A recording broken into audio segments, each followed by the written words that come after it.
Subscribe to our YouTube channel and don't forget to press the bell icon to get all the latest updates. ये frame होएगा, ये जिम्मेदारी दी गई है और हम नमस्कार, आप देख रहे हैं मोजो स्टोरी। मैं हूं मदन लाल। मेरे साथ जितेंद्र सिंह सेंटी जी हैं, इनको प्यार से सेंटी जी बोलते हैं।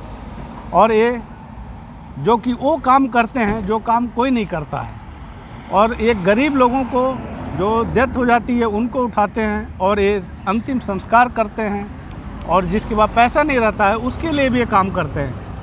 और एक कोविड में इन्होंने बहुत सारे ऐसे काम किया, बहुत सारे ऐसे काम किए। मैं इनसे खुद मैं बात करूंगा।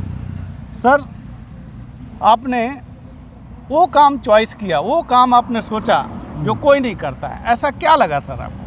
देखिए, कई बार एक छोटा सा हादसा इंसान के जीवन को बदल देता है, नहीं चाह के भी वो काम करता है। वही हमारे साथ 25 साल पहले हुआ, जब मैंने किसी को देखा कि अपने बच्चे के दाह संस्कार के लिए वो व्यक्ति लोगों की जली हुई लकड़ी के टुकड़े उठा रहा है। मैंने वो संस्कार कराया और उस दिन सोचा कि यार, राष्ट्रीय राजधानी दिल्ली में जहाँ करोड़ों रुपए की कार में लोग घूमते हैं, करोड़ रुपए के मकान में रहते हैं, यार एक आदमी किसी बच्चे के दाह संस्कार के लिए बैठा हुआ है। तो एक शुरुआत की थी। लोगों ने हमें बहुत बुरा भला भी कहा, फप्तियाँ भी कसी की है, लाशों का काम करते हैं, किसी ने कहा ये कफन बेचते हैं, लेकिन हम पीछे नहीं हटे। हम काम कंटिन्यू करते रहे, दाह संस्कार का, अस्थि कलश का, ब्लड डोनेशन का, मोर्ची बॉक्सेस का, शव वाहन का, एम्बुलेंस का, और करते करते 45,000 से ज़्यादा बॉडी हमने क्रिमेट कर दी 25 साल में। इतने में कोविड आ गया। कोविड में ईश्वर ने मौका दिया, पहले कोविड में और दूसरे में मिला के 4,000 से ज़्यादा हमने बॉडी क्रिमेट की। हमें नहीं पता था कि भारत सरकार हमारे को माइक्रो लेवल तक जाके देख रही है, और उसकी खुशबू ऊपर तक पहुंच गई राष्ट्रपति जी तक, और राष्ट्रपति जी ने बुला के अवार्ड दे दिया आज, और ये जिम्मेदारी हमारे हाथ में दे दी। सर, आपको पद्म श्री मिला है राष्ट्रपति की तरफ से, ये बहुत हमारे तरफ से आपको मुबारक हो। मैंने देखा है सर, मैंने भी आपकी स्टोरी कवर किया है कि आपने जो सीमापुरी, जो वहाँ पे जो शमशान घाट है, वहाँ पे आप जाते थे, गरीब लोग मिलते थे, आपने 1 रुपया नहीं लिया न दिया किसी को, आप उनका अंतिम संस्कार किया, और लोग आपकी बहुत सारे दुआ देते थे।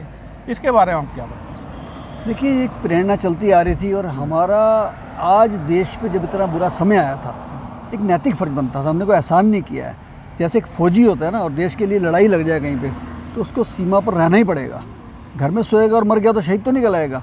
हमें पता था कि हम घर में ही मर सकते हैं, लोग घरों में मर रहे थे, तो अपनी कर्म भूमि में काम करते हुए क्यों ना मरे। फिर हमने इसलिए डट के काम किया। मैं तो 22 दिन तो एम्बुलेंस में सोया, मैं घर पे नहीं जाता था डर के मारे में। कोविड में सर आपको भी कोविड हो गया था, मेरे को हुआ, बच्चों को हुआ, मेरे ड्राइवर्स को हुआ, एक ड्राइवर मर गया हमारा। हाँ, मेरे बच्चे बहुत सीरियस हो गए, मेरे को हुआ, मैं भी एक दिन सीरियस हो गया, लेकिन परमात्मा ने शक्ति दी।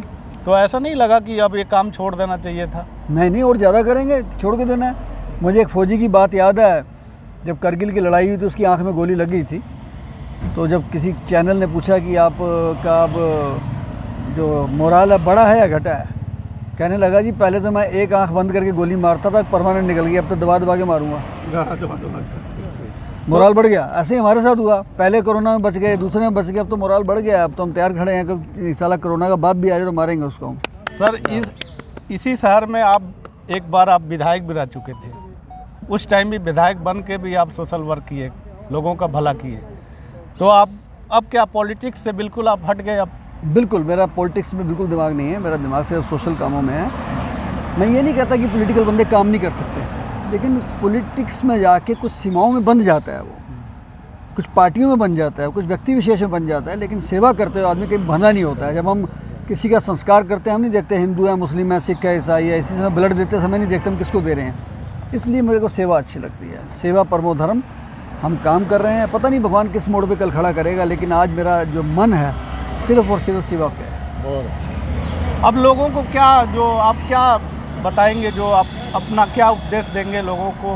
उपदेश देने वाला मैं कौन होता हूँ? मैं तो अपने एक अपील कर सकता हूँ कि देशवासियों को कि जो देश के ऊपर इतना बुरा समय आया, तो संस्थाएं ही खड़ी हुई काम करने के लिए, व्यक्ति विशेष ही खड़े हुए।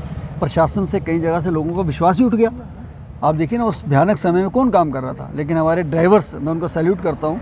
मेरे ड्राइवर, मेरे वॉरियर, मेरे मेंबर, मेरे दोनों बेटे मनीष जोत, उन्होंने बहुत काम किया, आज आपके सामने हैं। तो मैं लोगों को अपील ये करता हूँ कि आप जिस प्रकार घर में लाइट नहीं आती इन्वर्टर लगाते हैं, जिस प्रकार पानी नहीं आता आरओ लगाते हैं ना, इसी प्रकार अब तैयार हो जाइए। अपने अपने घर में सिलेंडर भी रखिए, कंसंट्रेटर भी रखिए और मोहल्लों में एम्बुलेंस भी खड़ी करिए, तभी आप देश के सच्चे नागरिक कहलाएंगे। आपका नैतिक फर्ज बनता है। आप खुद काम करिए, आप भरोसा मत करिए किसी पे। धन्यवाद। Thank you sir. सर आप कैसा ये महसूस हाथ कर रहे रखते हैं? हो ये यार, थे मुझे जितेंद्र वीडियो सिंह बनानी है। क्यों रखा दो बार-बार? से मैंने बात किया, आपने देखा होगा। बने रहिए मोजो स्टोरी के साथ। मैं It's great to see you here. Thank you for watching our work. If you haven't subscribed yet, don't forget to click the bell icon and subscribe to Mojo Story and support independent, robust journalism.